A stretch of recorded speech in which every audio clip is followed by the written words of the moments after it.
Welcome to my lecture on SLM, Small Language Model, and their benefits.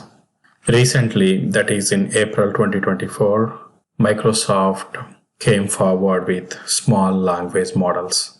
Probably we all might have heard about LLMs, large language models, such as GPT 3.5, GPT 4, which were trained using billions and billions of parameters. For example, GPT 3.5 and GPT 4 were trained on more than 170 plus billion parameters.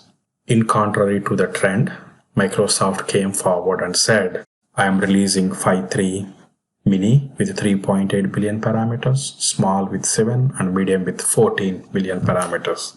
When you think deeper into this announcement, these SLMs opens up a wide range of opportunities. For example, you can deploy these small language models on your personal devices, on your mobile phones, on your local servers, on a virtual machine, on your personal laptop. You don't need an internet connection to get the benefit of the large language model, or in this case, the small language model. And these are not very resource intensive. And the second opportunity or a benefit we have is from the privacy side. Even when you deploy it in a production environment, some industries had to go through certain regulations of not sending their data outside their perimeter. In those scenarios, small language models fits perfectly.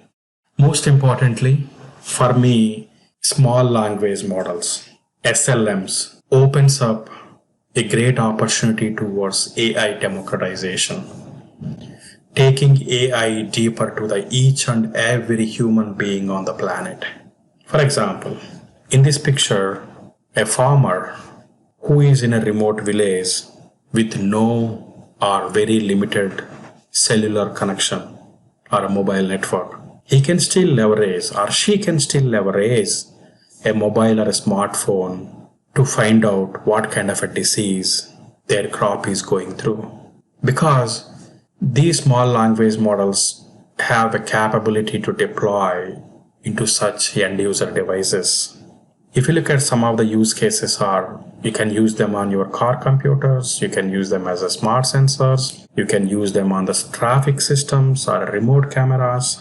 For me, it is going to take your AI or a generative AI to masses of people, wide variety of people through these handheld devices, PCs. I think that's for me is a great step towards AI democratization. Having said that, it has its own drawbacks. You cannot use them, in my opinion, at this time for extensive reasoning tasks or when you require data analysis. I'll be sharing some of the links related to SLM's announcement in the description of this video. Feel free to experiment on it. Let me quickly show you how I experimented with SLM from NVIDIA website.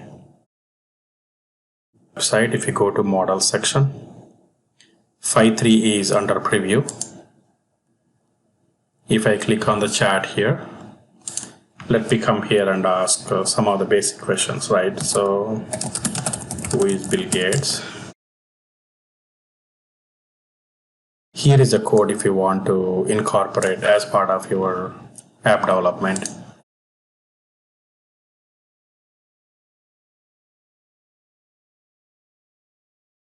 You can play on the parameters here. When you get a chance to explore SLMs, don't forget to share your experience in the comment section. That's all for this video. Thank you for watching.